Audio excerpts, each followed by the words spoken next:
Commanders fans, we've got two big stories to break down today. 1. A wild trade proposal that would send Falcons star tight end Kyle Pittz to Washington. And 2, Jayden Daniels finally breaks his silence on Terry McLaurin's absence from voluntary workouts.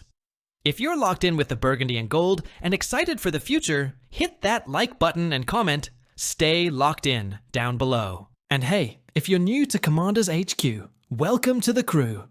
Go ahead and subscribe so you never miss a beat from Ashburn. Alright, let's get into this spicy trade idea that's got fans buzzing. Bleacher Report dropped a bold trade suggestion. This week, Washington Commanders receive Kyle Pittz, and in return, the Falcons get a 2026 third-round pick and a 2027 third-round pick. Now, at first glance, that doesn't sound too crazy. Pittz is a freak athlete. We're talking about a former top 5 pick with elite tools. But with Zach Ertz re-signed and rookie Ben Sinnott drafted in the second round, would adding another tight end and giving up future assets actually make sense? Let's dig deeper. From a pure talent standpoint, Kyle Pittz makes this offense scarier overnight. Imagine Cliff Kingsbury dialing up formations with Pittz, Sinnott, McLaurin, and Deebo Samuel. That's matchup hell for defenses. You want versatility? You got it. You want speed and size in the middle of the field? Pittz gives you that. And let's not forget, Jayden Daniels thrives when he has dynamic weapons who can stretch the seams. Bleacher Report's reasoning is clear. Ertz is 33. He's a short-term leader, not a long-term building block. Sinnott has upside, but pairing him with Pittz could give Daniels 2 high-level targets at tight end for years. On paper, this is creative. It's exciting. It's bold. But then, reality hits. Here's the issue. Kyle Pittz is entering his 5th-year option in 2025. That means his next contract is coming, and it won't be cheap. And if Washington gives up 2 third-round picks, they'd essentially be renting Pittz unless they commit long-term, while already having to extend other stars. That brings us to Terry McLaurin, the guy whose absence is looming large right now. Why would Adam Peters give away valuable picks and future cap space to bring in another playmaker, when the Commanders haven't even locked in their WR1? It's a fair question, and honestly, this move feels a little out of character. For Peters, he's methodical. He builds through the draft. He's not one to splash just for flash. Speaking of Terry McLaurin, he's still not at voluntary OTAs, and fans have started to wonder, where is he? Is he upset about his contract? And how does this affect the locker room? Well, Jayden Daniels finally spoke to the media, and folks, this kid just gets it. Here's what he said. "Me and Terry have a good relationship outside of football. He has to handle what he has to handle, but that doesn't change anything. The fact that he is part of our brotherhood, we know Terry is working. We have to get better, and he knows he has to get better each and every day. That's leadership. No panic, no drama, just respect." Daniels understands the business side, but he also knows how much McLaurin means to this offense. Let's be honest, Daniels needs Terry this season. The connection between Daniels and McLaurin last year was electric. Gano catches, 96 yards, 3 touchdowns, the most McLaurin has ever had in a single season. Their chemistry helped power the Commanders all the way to the NFC Championship game. And while the loss to Philly still stings, the message is clear. This team is on the rise, and Jayden Terry is the duo driving it. Losing McLaurin would be a massive step backward, one that Peters, Quinn, and Daniels likely won't allow to happen. Here's the reality fans have to consider. Yes, Pittz is an exciting name. Yes, he'd make this offense dangerous. But paying him and McLaurin long-term? That's a stretch. And between the two, you have to prioritize Terry McLaurin. He's the captain, the heart of the team, a leader in the locker room, and a tone setter on Sundays. Letting him walk while trading picks for an expensive tight end on a contract year just doesn't feel like a smart play for a team trying to build long-term. Peters has to strike the right balance here. Support Daniels with weapons, yes, but also keep your locker room leaders happy and in the building. Last week marked a major checkpoint in the Commanders' offseason, Phase 3 of the program. And during early 7-on-7 drills, all eyes were locked on QB1 Jayden Daniels and the newest offensive weapon in town, Deebo Samuel. One particular play stood out. Daniels dropped back, scanned right, and launched a deep ball to Deebo streaking down the sideline, testing veteran corner Jonathan Jones.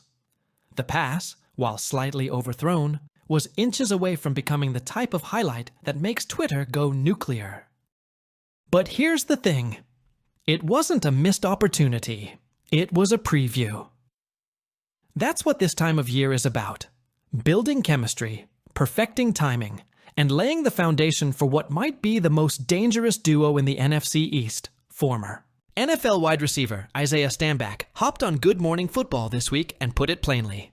Deebo Samuel and Jayden Daniels. I cannot wait to see this. And he's not alone. Stanback explained why this pairing has the league on notice. Jayden Daniels is already one of the most accurate passers in the NFL.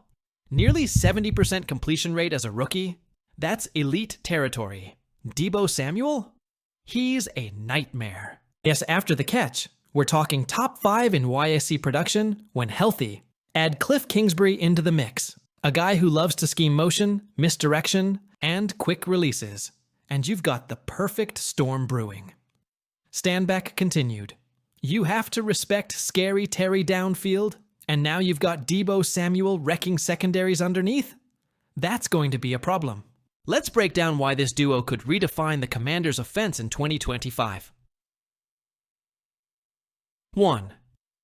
Opposite skill sets, same objective. Terry McLaurin forces defenses to play deep, stretching the field vertically. Deebo Samuel thrives in the intermediate and short game, breaking tackles and turning 5-yard plays into 25-yard gains. Jayden Daniels doesn't have to force throws anymore. With these two on the field together, someone is always going to be open. No. Scheme fit Cliff Kingsbury loves to run wide receiver screens, motion-heavy looks, and quick outs. These are Deebo's bread and butter plays. Combine that with Daniels's lightning-fast processing and accuracy. That's trouble for linebackers and slot corners across the league. Defensive nightmare as Stanback pointed out, defenses will face a pick-your-poison scenario. Drop your safeties back to cover McLaurin? Deebo eats underneath. Bring your safeties down to cover the short game? McLaurin burns you deep. Play zone. Daniel slices you up with timing routes and anticipation. And don't forget, Deebo can still go deep. The versatility makes this a matchup. Hell for D coordinators. Some critics raised eyebrows when Washington sent a 2025 fifth-round pick to San Francisco for Deebo Samuel. But let's be honest, if he stays healthy, that pick looks like an absolute steal. Deebo brings more than just stats. Leadership. He's vocal, competitive, and experienced in deep playoff runs. Toughness. The man runs like a running back and blocks like a tight end. Swagger. This offense needed a spark. Now it has an identity. Let's remember, Jayden Daniels carried this team to the NFC Championship without a true number 2 receiver. Now, he has 2 number 1 caliber targets on opposite ends of the field. That's how Super Bowl contenders are built. If you're a Commanders fan, here's what you should take away from all this. This is not a rebuild, it's a reload. Jayden Daniels has the weapons to make a legitimate MVP push in year 2. Cliff Kingsbury now has his ideal pieces to run the offense the way he always envisioned. Toss in tight ends like Zach Ertz and Ben Sinnott, plus a solid offensive line anchored by Laramie.